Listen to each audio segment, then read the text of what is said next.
我是赵少康，欢迎来到 TVBS 赵少康战情室。在我们现场特别来宾，沈富雄委员、高嘉瑜委员、黄伟汉先生、万美玲委员、陈凤清小姐。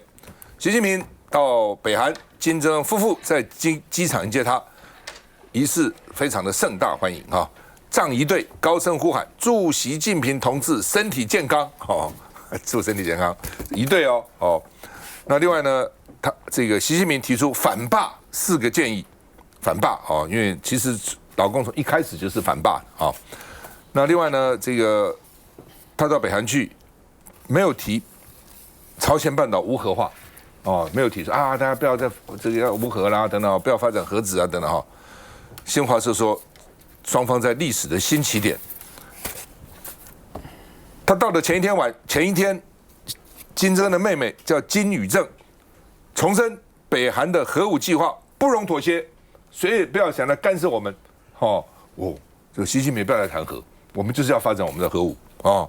所以呢，媒体就说，习近平是7年来第一次访问北韩，但是金宇正先呛，不要叫我不发展核武。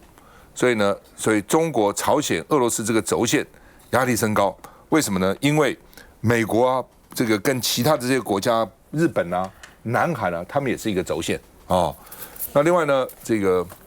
说习近平跟金正恩的新默契，说呢不要去管北韩的核武问题了，但是主要是要2个一起教训日本，都谈日本。日本现在呢，我这个高市早苗哦，这个反中仇中哦，然后呢这个态势升高。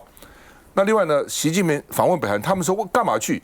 说想要取得图们江口的出海权，没错，剑指日本哦。那所以这次王毅也跟着去了哦，不只是这个习近平啊。那因为呢，这个就很清楚哈，这个俄罗斯哈，我们看中国哈、朝鲜、北韩、图们江出海口在这个地方，希望中国船能够从这边出来哦。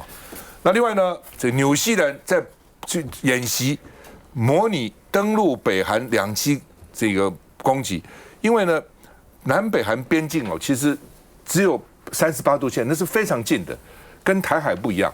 台湾一个台湾海峡100公里，那个就是一下就过来了。北韩以前挖过地道，就跑到当时的这个汉城，现在叫首尔里面，所以他们的压力其实蛮大的。我们看一下。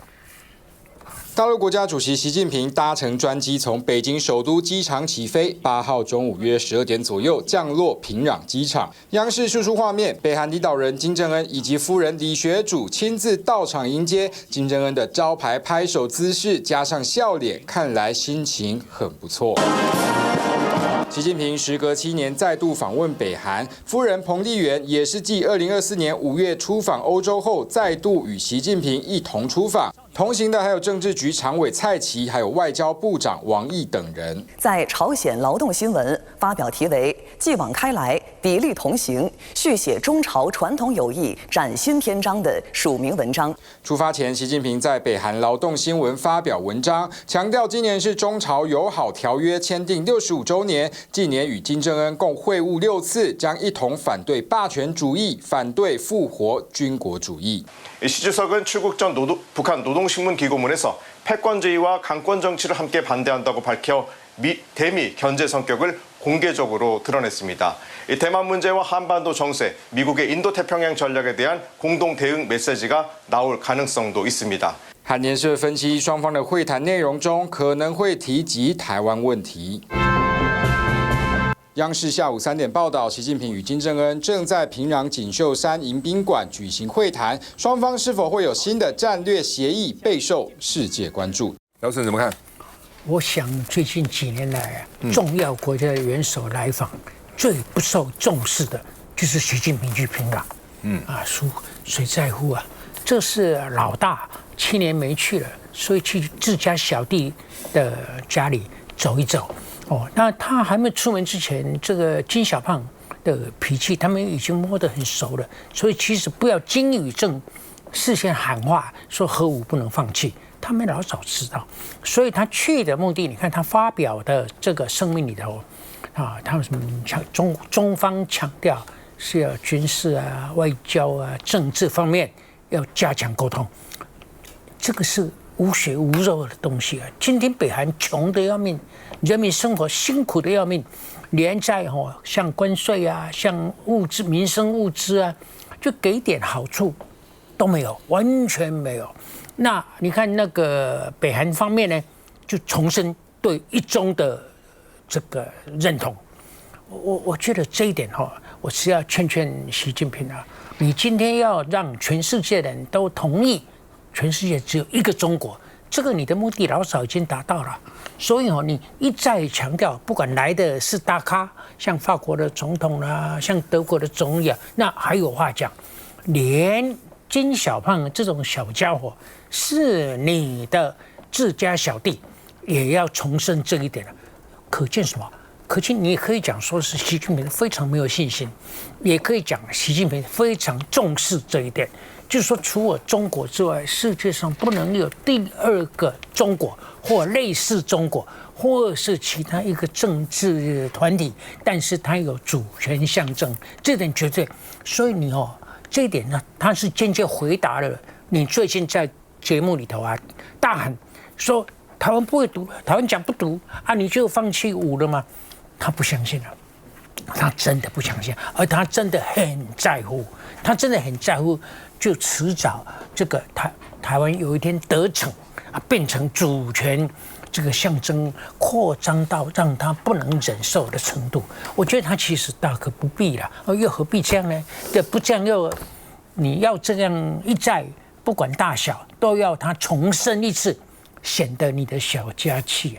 所以我其实建议习近平，如果你看得通、看得开的话，以后这一点其实不必强调，大家也都知道，大家不得不心里有100个不愿意，也不得不认同的你的一中，你的一中已经成功了，不必在乎，也已经100%的达到目标了。所以你何必在这种小地方？因为你要知道，7年前呢，2019年，习近平去平壤的时候，有提这个协助北韩无核化。这一次在习近平去之前，6月3号、4号，金正恩先去视察北韩的核工厂。然后呢，在习近平到的时候呢，金正恩的妹妹对外讲说不要再提无核化，习近平没有谈。那你要知道，就是65周年呢，中朝的合作协约到现在为止65周年的日子的时候，是习近平去了北韩。那刚刚大佬讲到一个关键啊，北韩很穷啊，是北韩非常穷。可是北韩在疫情的时候，那次还有一次金正恩跟这个全朝鲜的人民谈话，就是疫情带来的生活的不便、身体的健康跟贫穷，他还流眼泪。比起2020年，现在2026年这2年，很多的国家都注意到，这个说来也是因为俄乌战争的关系，北韩靠着卖武器，这3年赚了130亿美金，对其他国家来讲没有什么，可是对北韩来讲呢？他们很可能是这几年最富有的时候，所以对啊，就是说他的经济当然是不能跟其他国家比，可是你跟北韩自己过去比的话，现在是富有的时候。然后在这个65周年的中朝协议的时候，不是金正恩去北京，而是习近平到了平壤。这个其实一来一往的差别，是建立这个金正恩他的在这个北韩的这个整个的权威跟他的这个统治力。然后呢，也是刚刚这个大佬在讲就习近平他愿意去把这个桥搭，然后两方的这个关系就会更密切，跟对台湾、跟对日本都会有。所以现在目前看起来了因为无核化的问题，习近平在2019年去平壤的时候是有提的。那这个世界各国就想说，如果习近平可以达成这个事情的话，它也是一项成就。可是为了跟北韩的关系达到更加的密切，现在他这次去完全没有提这个，配合这个金正恩在这个整个北韩的核能的部分。现在目前北韩给大家呈现的是，我们比过去更富有，我们因为卖武器，我们现在建立我们的自信，然后呢，我们是一个核武大国。我这边提一点，这边对不对？就是说，原来刚刚有讲过，中国是希望半岛朝鲜无核化，这次不讲。所以被人家认为说中国的立场转变，为什么呢？媒体说是为了牵制美国好，来，我今天特别提一点其实，在这一次习近平访问这个朝鲜这一件事情上面，我过去会觉得说台湾所有的事情都围着自己的肚脐眼，看到全世界好像都只关心台湾的问题很多人的评论也是如此。然后呢，我现在发现美国也是，好像所有的事情都是为了要美国，都是为了关注美国。我都发现说，原来全世界的人都是只关心自己的肚脐眼，为什么不去看一看别人在关心什么？我认为朝鲜半岛无核化的问题，它不是这一次消失的，它去年就消失了。如果今天中国大陆还介意朝鲜半岛必须要无核化的话，那我认为去年习近平就不会邀请金正恩上天安门，然后看阅兵。那时候开始，你就知道说他们已经把无核化这个议题已经翻篇了，因为朝鲜发展核武这件事情，它已经成功了。那所以你看到说从去年的9月3号到这段期间，那么中朝之间的所有的交流，不管是外交部长啦，这个高层官员的往来，没有人再提核这件事情了，核子这件事情了。好，那今天这件事情，你说重不重要？其实我认为它非常重要。不要忘了，中国大陆如果我们用下围棋的概念来看的话，中国大陆今年邀请的第1位全球领袖是谁？韩国的李正明。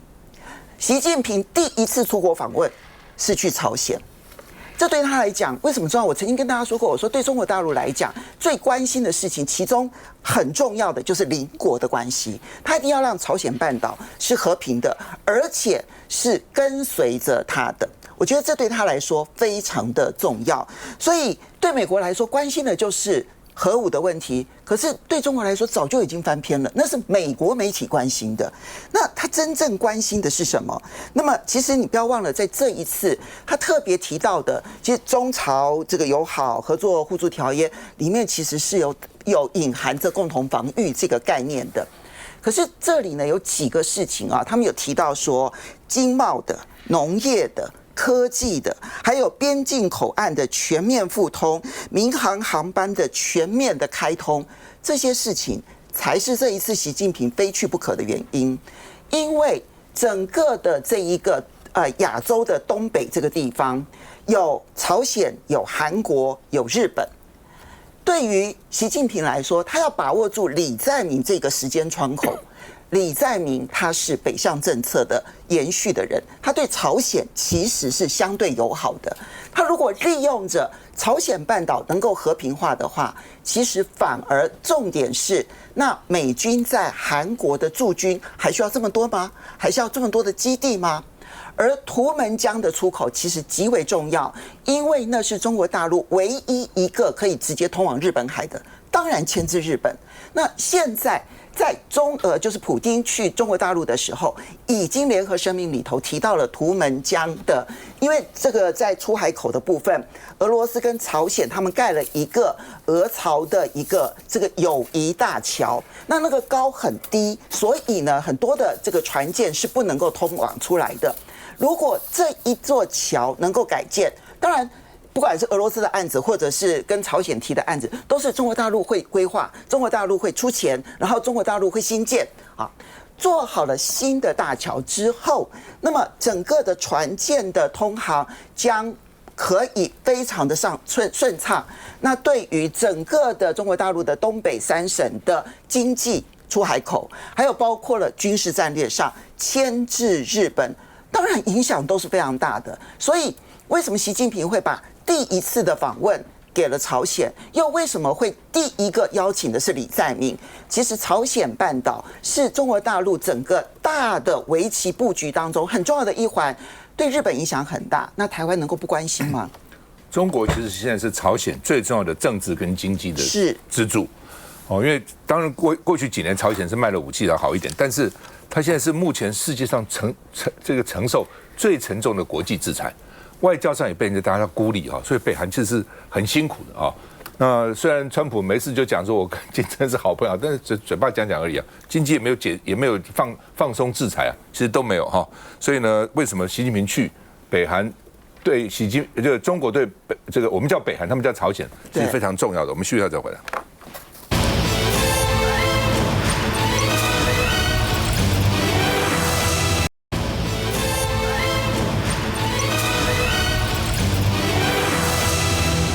李在明说奇怪的，韩国很多大公司啊，三星啊，什么很多都不错的公司啊，对不对？那为什么股票是8000点，昨天还熔断呢？说这个地缘风险没有办法解释台湾很危险啊，台海不危险吗？危险啊！那台股怎么一直飙呢？45000了，昨天好像说跌一下，最多跌到2600多，后来收盘。这个又挽回1000多点了，今天又涨啊，所以呢，现在有2个翻译啊，有2个版本了哈。一个是说联合报是讲说韩国比台湾还危险呐，那个政经形势更紧张啊，但是不要去惹怒北韩就好了，这是一种。那另外一种翻译是说台湾这么危险，我们韩国没有台湾危险呐。我们韩国其实比台湾好一点的，为什么股票不涨呢？好了，反正他主要是讲他韩股为什么啊？其实韩国因为以前我年轻常去，韩国的工业都非常大。因为呢，因为孙中山呢是节制私人资本，发达国家资本，所以我们的国营事业占非常多。你知道立法院审国营预算，几乎是整个，假如说我们这个一般的预算是3兆，国营事业大概也是3兆，占这么大的比例。民进党那时候说国营事业没效率啊，我执政觉得把国营事业消灭，民进党一个也没消灭，不但没消灭，什么台糖啦、台本啦、吴乃这样子，都不是跟国营事业有关吗？一个都没消灭啊！国营事业基本上除了非独占。基本上没有赚钱的啦，只有独占才会赚钱的。韩国是奖励私人资本。我年轻的时候到韩国去，我们全部的水泥厂，台泥、亚泥、力霸、信大，加起来1000万吨一年。韩国一个双龙水泥，因为他是我的合作伙伴，一个双龙水泥一年产量就是1000万吨。那时候我跟赵浩东讲，我说啊，中钢大炼钢厂，赵浩东说我们叫什么大炼钢厂？我们是小炼钢厂啊。中钢一年100到150万吨，韩国的浦项钢铁厂 POSCO 我也去看过。一个厂就是1000万吨，哦，它是跟我们完全不同的这个概念了哈。它那个大厂是非常大的，但是呢，股票8000点，上上下下，上上下下。所以李在明就说为什么这样呢？哦，那李在明说呢，不是战争风险拖累韩股了，哦，那台湾那好都没有这样啊，哦，那另外呢，这个说因为高市早苗跟李在明互动很频繁，所以说日韩彼此的好感度16年新高。原来韩国人是很讨厌日本人的。因为也被日本侵略殖民过嘛，哦，韩国人跟台湾人不一样，台湾人对日本人非常有好感，韩国人非常反日的啊。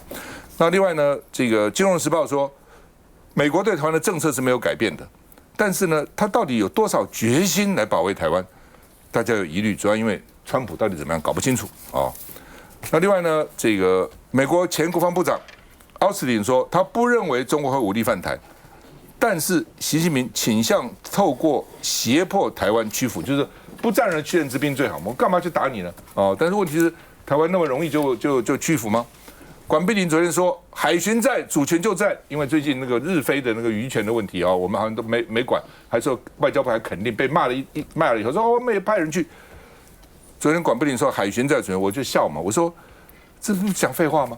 主权在，海巡在，主权在。我说内政部也可以说内政部在，我们主权就在。赖清德可以说台湾在，主权就在。你讲这话讲干嘛？哦，结果呢，海巡署一个官员在这个发文反击我，说你不知道我们基层多辛苦，流血流汗跟老公的船在那边对抗。奇怪了，我有讲基层不辛苦吗？我有讲基层不负责吗？这是讲什么？哦，就管不定，好高兴哦，赶快把这篇文章哦传给大家看。哦，说他们是用尽血泪在捍卫。管碧玲听过没有？只有打败的将军，没有打败的兵。谁去管那个？谁去指责基层？没有人指责你们这些部长啊、总统、部长，指责你们这些人啊，对不对？不要拿基层这边搞一个基层反击我作为你的遮羞布啊。基层有什么问题？基层没有，基层是很辛苦啊。我们一再要求这个，对于不管是对于国军啊，对于这个警察都要加强他的待遇。为什么？他们是辛苦啊，但是他们派几个舰去不去，是你基层决定的吗？是你舰长决定的吗？是你基层官兵决定的吗？当然是上层决定的嘛。大陆派人去了，派了4个舰，对不对？你们不动，后来大家骂才派了7个舰，是很辛苦啊。但是你们如果早派7个舰去不就好了吗？为什么要拖在大陆之后呢？看一下。南韩总统李在明8号举行90周年记者会，被问及怎么看韩国股市在8000点上下波动，突然话锋一转。 지정학적 불안정, 예를 들면 전쟁이나 이런 위험성, 외교 군사 안보적 영역의 불안정 때문이라면 대만을 설명할 수가 없죠. 사실 대만이나 이쪽보다 한반도가 더 군사 안보적 측면에서는 더 불안하지 않나요? 우리가 북한을 막 어떻게 집적거리지 않은 한 좀 집적거려서 문제가 되긴 했죠. 举例台湾，李在明要佐证韩股过去低迷的主要原因，并非地缘政治。 정상을 찾아가는 마치 용수철처럼 우리나라 주식시장은 너무 과도하게 눌려 있었어요. 자주는 이상하게 너무 낮았어요. 한 잘해봐야 60% 정도 평가밖에 못 받았다. 但这也显示区域国家紧盯台海，尤其共军日前罕见曝光东部战区的红旗16F 新型防空飞弹实弹射击，把各类战场特勤融入训练全程，这种实训模式让我们突破了固有操作思维。在戈壁大漠进行实战化演训，这共军第73集团军可是被称为攻台第一线主力，而共军喊出红旗13F 防空飞弹最大拦截射程从早期型号的40公里增到160公里，可与美军爱国者2型飞弹相当。我想李在明啊提到这个台湾啊哈，特别去跟这个韩国的这个一些企业家提到说，不要把所有的问题啊都推到说是北韩有这个威胁啊哈请他们看看台湾，说台湾其实也有所谓的这个飞弹的这个威胁啊，也有这个战争的风险啊等等啊，那还不是一样？就说这个经济也很好啊，然后股市的表现这么亮眼呐哈，所以他认为这关键其实可能是在这个产业的竞争力啊、企业治理啊等等哦。不过从他这番谈话，我觉得我们来思考，就是说台湾今天之所以可以吸引这么多的外资啦、投资啦，然后这个股市的这个状况这么好哦，我想其实哦不是因为我们没有风险，而是因为全球都认为台湾的科技业哦是无所替代的哦。那么他们认为在台湾，尤其是像台积电，我们过去一直在讲说这就是我们的护国神山，是我们的细盾，所以其实全世界不是在乎台湾的股市到底多好，台湾经济到底多好，而是他们最想保护的其实就是我们的这个科技业，我们的这个台积电哦，所以是要从这个地方看。但是呢，我们都知道说，其实台积电是我们的护国神山，但是我们的执政党，我们的赖总统，其实还把我们的台积电整座山几乎都要移去给人家的。我们先进制程啊，我们的人才什么都要过去了。我觉得这才是我们从李在明看台湾的股市，我们必须要深思的重点的问题哦。那刚刚提到说，这个管碧玲在讲就是拿了一个海巡的一个人的发言拿来大做文章哦。我想昨天我在看这个赵大哥这个评论哦，我从头到尾看不出来任何一点点有哪个地方我们去讲到说是海巡人员有任何的不对哦，所以我这一点其实非常佩服，其实民进党哦，不管是网军侧翼他们的发言呢，都有办法无中生有到这种极致的地步，我觉得这是非常可怕的一件事哦。其实从这个日菲开始去讨论所谓的这个专属经济海域的这个划界的时候，我想这个行政院也好，赖总统也好，他们的一句肯定，其实伤透了中华民国这个所有我们国人的心。那对于我们的这个经济这个海域的主权，还有我们的渔权等等啊，我觉得完全没有捍卫哦。所以其实像赵刚刚所讲的，其实带兵的这些将军，你应该要知道责任跟错应该是在自己哦，没有人会去怪这些海巡人员的。我们都知道这些海巡人员其实是非常非常的辛苦的哦。可是呢，我们看到在第一时间，我们的政府不但没有出来这个抗议哦，反而还说这没有什么影响啊，怎么会没有影响呢？我们的主权，我们的这个渔权呢，其实就受了非常大的影响哦。那当然，如果说管碧玲这么在乎说，有一个海巡人员说了一个什么样的话，他把它去扩大解释哦，我提醒大家，其实可以去看一下哦。我看到有一个这个脸书社群叫做靠北海巡2.0哦，这个平台大家可以去看一下，有很多的海巡兄弟，其实他们有很多对长官的抱怨啦，或是一些建议或者一些心声都在上面。我怎么从来没有看到管碧玲有把这些心声拿出来说一说，应该怎么样面对这个问题去解决哦？那从头到尾就是口号治国，从头到尾就用这种文青式的口号喊一喊，那没有看到任何实际的作为。其实这样的作为才是真正让海巡弟兄寒心的地方。确实，我觉得李在明的喊话其实就是在称赞台湾哦，因为台湾其实面临了这个中国这么大的威胁，可是还是得到外资的青睐，而且台湾有非常健全，不管是在资本的市场，或是我们的经济体系，包括半导体的产业链，这也是李在明要告诉韩国的股民说，不要对我们自己的股市没信心，或者是不要因为北韩的关系就认为地缘政治的风险就会导致我们的股市受到影响。你看看人家台湾，虽然有这么大的风险，人家的股市还是这么好，人家的半导体还是这么的棒哦。那我觉得台湾最厉害就是除了台积电之外，它是带动所有台湾的其他产业一起升级，成为台积电的供应链，让我们整个半导体的生态系跟整个产业链能够更完整。而在韩国，你可以看到它就是一个财阀，不管是三星、海力士，几乎都系出同源。在这种情况之下，你没有办法让其他的企业共享这个半导体的产业链的红利，或是一起来成长。可是台台湾相较之下，因为台积电的带动，